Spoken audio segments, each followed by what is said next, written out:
going on, man? How are you? I'm doing good, man. How are you? Doing well. I appreciate you taking the time as usual. How does this one feel after all these fights you've had through your career? Any different? Is it nice to fight on the East Coast? Any certain vibes coming into this Atlantic City bout? Well, it's been pretty chill, it's been a while from me being on a fight night and way less media, less on the schedule. So it's been very relaxed. Weight cut's going good. Camp went great. I'm excited to go out there and showcase the skills. Just kind of take us through from the last time we saw you until now. I guess how did things go? Because I think a lot of people came out of that bout thinking you were going to have some physical, injuries to deal with, and it seems like this timeline, this turnaround's not that bad. So I guess what was the impact mentally, physically, emotionally coming out of the fight against the virus? Mentally, I actually felt great. I was happy and just proud of myself for getting back in there for everything I've been through. Obviously, the fight didn't go according to plan. I got leg kicked to death and broke the other leg, so it was a disaster in that regard. But mentally, I was like, I had fun in there, felt relaxed. It was fun to be back. But, obviously I wasn't happy that I didn't figure out a way to win, and get leg kicked to death. So I'm excited to get back in there and not let that happen again. Yeah, what do you feel like went wrong? Was it just that, kind of some technical stuff, some defense you could have done better? Was it just once the injury came, like there's only so much you can do? What was the... Well, the first in my head, I wasn't expecting that, to be honest. I was expecting Tavares. I thought he'd like to be in the pocket, throw, and evade takedowns, but I didn't expect him to be kicking and running like that. Which obviously hindsight's 2020. You break your leg in half like I did. You have to expect these guys coming at your legs, but we really didn't. That wasn't even like a thought, honestly, which is crazy. We should have thought about that, and I probably should have watched more fight on Brad Tavares because apparently he has a lot of leg kicks in the UFC. We didn't see him as a leg kicker. So I learned from that, and I'm very cognizant of that these guys are going to be trying to go after my legs now. So that hopefully is addressed in this fight. Yeah. And then in terms of mentally and emotionally, was there any sort of deep digging you had to do if you wanted to continue to go? Because we talked to Dana afterwards, and he was saying, he would like you to retire, and that would be the conversation he would have with you. So was that ever a question in your mind, and what was that conversation like when it came time for you to return? Well, for Dana White, he was told by the doctors directly right after my fight that I tore my ACL and I tore my MCL. So in that fight, if you remember, he hit me with obviously a bunch of leg kicks, but there was one in particular where my leg kind of gave out. I couldn't stand down and I was limping. So I guess when the doctor checked me out afterwards, he thought that I tore my ACL, my MCL. So if I was going to be out for another year or so, Dana was like, of course, he should be retiring. But I was open to it. I was open to retiring, not because I tore my ACL or my MCL, just because I went out there. I accomplished a lot by coming back after having that catastrophic injury. And I was like, you know what, maybe I'm good. So in the time between that fight and this fight, I was kind of all right with maybe being done. And then I got a call for Atlantic City. And the first thought was man, honestly, that would be a cool place to put down my gloves. That's where I started my career. This is kind of my old stomping grounds. Before MMA was where it's at today, MMA wasn't legal in New York. And so all the fighters, we had to fight out in Atlantic City. So that's where I started my career. And I was like, it'd be cool to end it there. But as the fight camp began, and I started taking this all natural supplement, TrinityGoldNutrition.com, to get it, it's been really life-changing for me. I'm not dealing with the pain. I wasn't able to circle to my right before that last fight, because the pain in my leg. Now I'm completely fine. I can load my knee, which basically what I mean by that is push back on my right knee and push off without having pain. I haven't had that luxury in probably 12 years. So I'm just happy that I have something that is healthy for me to take, and it's been working like crazy, and I feel crazy. It's almost like having a superpower, being able to load my leg again and push off of it. A lot of my fighting style is very front leg heavy because the back leg was always pretty shot. But right now I feel really good. Do you think there's a chance that this is your last fight, or are those things that you're speaking of, did that kind of reroute you a little bit?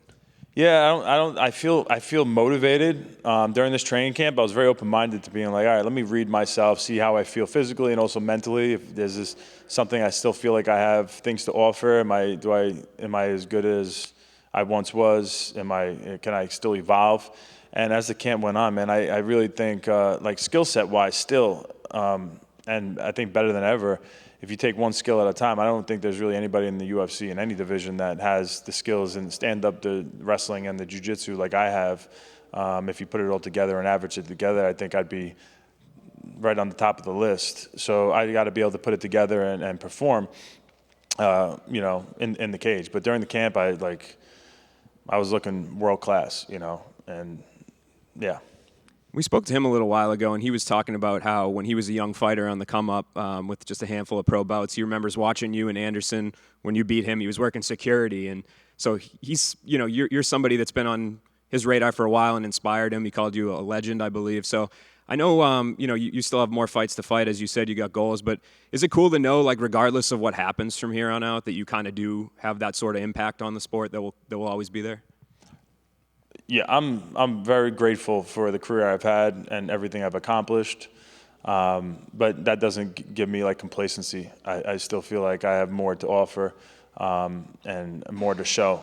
I get to show it in the gym and people talk and like, oh my God, you're good, but it's one thing. You have to go out there and do it under the lights and be able to showcase that. And so I feel great. Everything is amazing. The weight cut's great. The body feels amazing, better than it's had in years. So let's see what I got, man. I think I could surprise some people.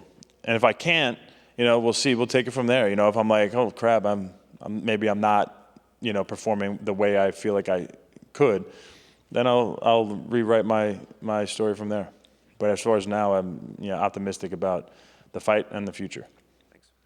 Right here, Chris. Did you better prepare for the leg kicks this time? Bro, that 100%. Yeah. I don't want to draw a crazy parallel between the two, but like the last time I was leg kicked like that was the first Anderson Silva fight. Going into that second fight, we knew like the one thing if you watch that fight, the one thing he really landed on me was leg kicks. I didn't show that it was an issue in that fight. I ended up getting a knockout in the second round, but believe me, they were adding up. So going to that second fight, it was like, okay, we know he's going to be coming out with leg kicks. We have to really address that and take away his leg break, which obviously is a terrible thing and freak injury. I checked 2 leg kicks for the first time against him in that fight before that ended up happening. And in the first fight, there was no checking at all. So I'm definitely very understanding that this dude's going to come out and try to leg kick me. I'd be very surprised if he didn't. So, and that doesn't take away from the other things that he's great at too. So I have to be aware of, his hands. He strikes great in the pocket. He's unorthodox. He throws in weird spots when most people wouldn't. So I'm prepared for that, and also obviously the leg kicks. And then you said you still have more in you. You want to keep going after this. So what goals do you have left for your career?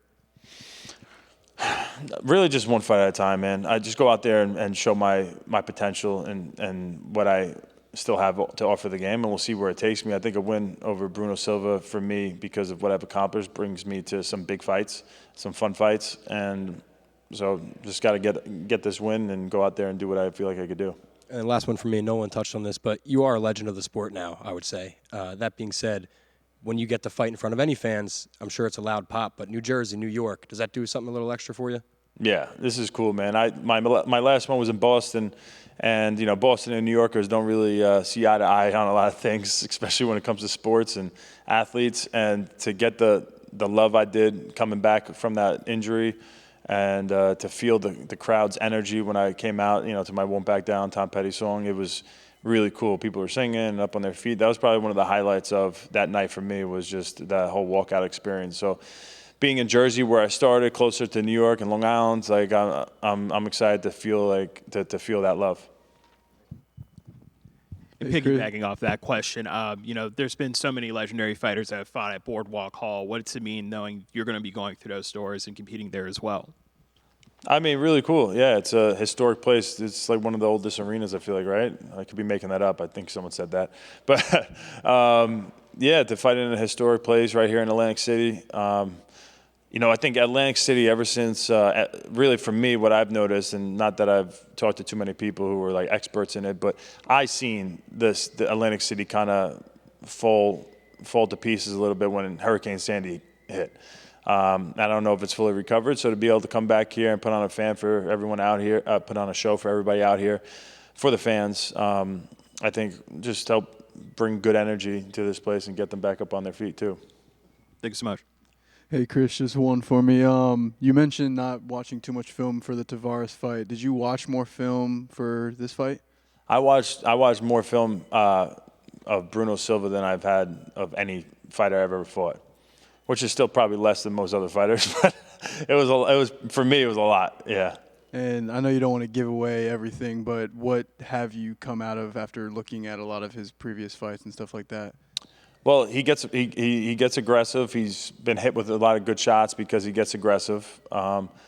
So there's opportunities to tag him. And then with wrestling and jiu-jitsu, you know, he's been submitted a couple times, and I don't think he's fought a wrestler like me. So the wrestling, jiu-jitsu aspect, along with open shots in the feet, I think is, you know, we'll see where it takes us. I just got one. With you and Matt Serra having the relationship for so long, do you have a story that maybe nobody's heard between the two of you guys before? Man. Any story that's between me and Matt, it's got to stay between me and Matt. But we've had a lot of fun over the years, man, and it's uncountable. You know, he's like an older brother, and he's been such a mentor in my life. Without him doing what he did, becoming a world champion, I wouldn't have realized my dream of becoming a world champion, because he made it seem possible for guys like us from Long Island to be able to do something like that. So, and then even, you know, being George St. Pierre, you know, to see a guy like that do it, who I could see and touch and feel and know that, you know, he's just like us, just gave me confidence that when I was in there against a guy like Anderson Silva, that, hey, we could do it. We could do it. Thank you, guys. I appreciate it.